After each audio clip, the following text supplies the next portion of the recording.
Hi అందరికీ ముందుగా నమస్కారం. ఈరోజు బెంగళూరు నగరం చూద్దాం. భారతదేశంలోని మహానగరాలలో ఇది కూడా ఒకటి. ఇది కర్ణాటక రాష్ట్రానికి రాజధాని. బెంగళూరును గ్రీన్ సిటీ అని కూడా అంటారు. ఇక్కడ వృక్షాలు అధికంగా ఉండడం వల్ల దానికి ఆ పేరు వచ్చింది. ప్రస్తుతం వివిధ అభివృద్ధి కార్యక్రమాల వలన పెద్ద సంఖ్యలో వృక్షాలను తొలగించడం జరుగుతోంది. తద్వారా ఈ నగరంలో కాలక్రమేణా వాతావరణంలో వేడి బాగా పెరిగిపోతోంది. అధిక సరస్సులు ఉండడం వలన దీన్ని సరస్సుల నగరం అని కూడా అంటారు. సో బెంగళూరు భారతదేశంలో సాఫ్ట్వేర్ కార్యకలాపాలకు కేంద్రం. అందుకే దీన్ని సిలికాన్ వ్యాలీ ఆఫ్ ఇండియా అంటారు. ఇది మెట్రోపాలిటన్ ప్రాంతం. 1537 వరకు పలు దక్షిణ భారత రాజవంశీకులు బెంగళూరును పాలించారు. విజయనగర సామ్రాజ్యంకు చెందిన కెంపేగౌడ అను పాలెగాడు మొట్టమొదటిసారిగా ఇక్కడ మట్టితో ఒక కోటను నిర్మించాడు. ఇతడు ఒక్కలిగ జాతికి చెందిన వ్యక్తి. అదే ఇప్పటి ఆధునిక నగరానికి పునాది. కాలక్రమేణా మరాఠీలు, మొఘలుల చేతుల నుండి మైసూరు రాజ్యం క్రిందకు ఈ కర్ణాటక రాష్ట్రం వచ్చింది. బ్రిటిష్ వారి కంటోన్మెంటుగా మైసూరు రాజ్యంలో ఒక ముఖ్య పట్టణంగా బెంగళూరు కొనసాగుతుంది. 1947లో భారతదేశానికి స్వాతంత్రం సిద్ధించిన తర్వాత మైసూరు రాజ్యానికి కేంద్రంగా నిర్ధారింపబడి 1956లో కొత్తగా ఏర్పడ్డ కర్ణాటక రాష్ట్రానికి రాజధానిగా విలసిల్లినది. $83 బిలియన్ల జీడీపీతో భారతదేశానికి స్థూల దేశీయోత్పత్తి సంపాదించే మొదటి 15 నగరాల్లో 4వ స్థానాన్ని కైవసం చేసుకుంది. కన్నడలో దీని అసలు పేరు బెంగళూరు. ఇటీవలే కర్ణాటక ప్రభుత్వం ఇక నుంచి అన్ని ప్రభుత్వ కార్యకలాపాలకు ఈ పేరునే వాడాలని నిర్ణయించింది. ఒక యుద్ధ వీరుని జ్ఞాపకార్థం పశ్చిమ గంగ వంశీయులు 9వ శతాబ్దంలో వీరగల్లు అనే ఒక శిలాఫలకం చెక్కించిన దాఖలాలు ఉన్నాయి. 890వ సంవత్సరంలో బేగూరు కోసం యుద్ధం జరిగిందని దానిపై రాసి ఉంది. బెంగళూరు కర్ణాటకలో ఆగ్నేయ దిశగా మైసూరు పీఠభూమి మధ్య భాగంలో ఉంటుంది. 16వ శతాబ్దంలో కెంపేగౌడ నగరంలో మంచినీటి అవసరాల కోసం అనేక సరస్సులు తవ్వించాడు. ప్రస్తుతం నగరంలో 80% నీటి అవసరాలు కావేరీ జలాల వల్లనే తీరుతున్నాయి. మిగతా 20% తిప్పగొండనహల్లి, ఆర్కావతి నదిపై నిర్మించబడ్డ హెసరగట్ట రిజర్వాయర్ వల్ల తీరుతున్నాయి. బెల్లందూరు చెరువు కూడా ఒక ముఖ్య నీటి వనరు. భారతదేశపు సిలికాన్ వ్యాలీగా పిలువబడే బెంగళూరు ప్రధానంగా అనేక సాఫ్ట్వేర్ సంస్థలకు నిలయం. దాదాపు ప్రపంచంలో ప్రసిద్ధిగాంచిన సాఫ్ట్వేర్ సంస్థలన్నీ ఈ నగరంలో తమ కార్యాలయాన్ని ఏర్పాటు చేసి ఉన్నాయి. అంతేకాక భారతదేశంలోకెల్లా అత్యంత వేగంగా అభివృద్ధి చెందుతున్న మహానగరం ఇది. బెంగళూరు భారతదేశపు ఉద్యానవనాల నగరంగా ప్రసిద్ధిగాంచింది. ఎటు చూసినా కనిపించే పచ్చదనం, ఉద్యానవనాలు సందర్శకులకు నేత్రానందం కలిగిస్తాయి. లాల్ బాగ్, కబ్బన్ పార్క్, బన్నర్ఘట్ట ప్రముఖ ఉద్యానవనాలు. బెంగళూరులో వాతావరణం ఆహ్లాదకరంగా ఉంటుంది. ఇక్కడ దసరా ఉత్సవాలు అత్యంత వైభవంగా నిర్వహించబడతాయి.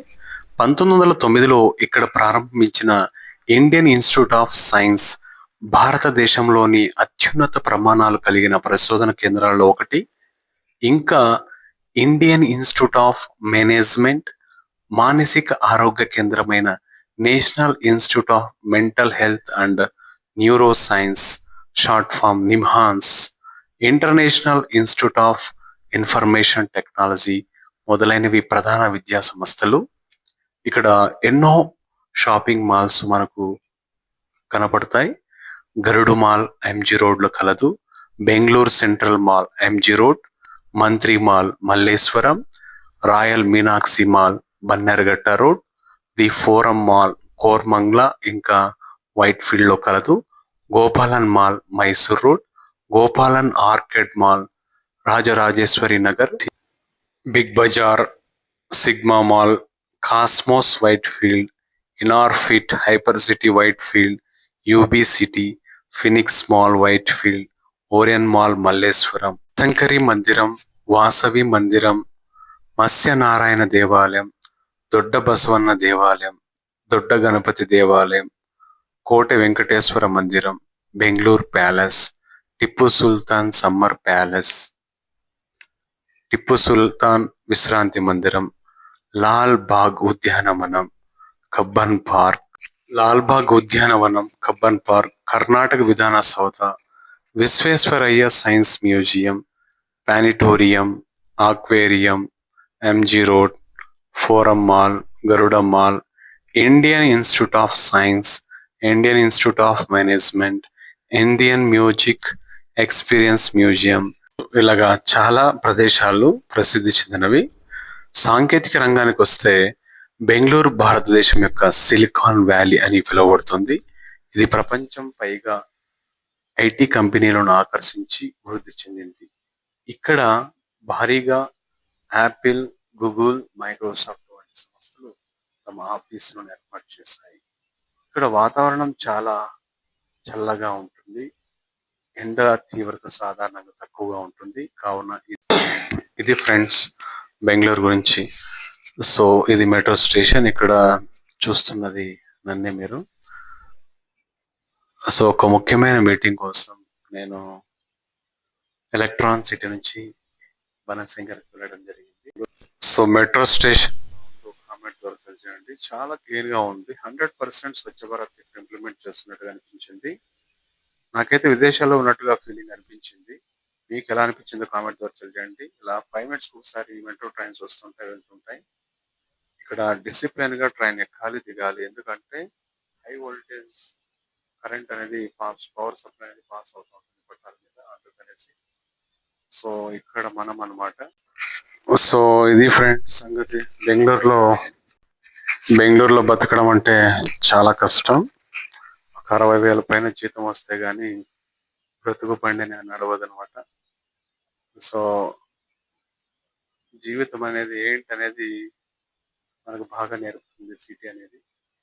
సో ఇక్కడ కష్టాలు, నష్టాలు అన్నీ కూడా మనం చవి చూడొచ్చు. సో ఫైనల్ గా మీటింగ్ ప్రదేశానికి రావడం జరిగింది. Okay, bye friends. Thank you.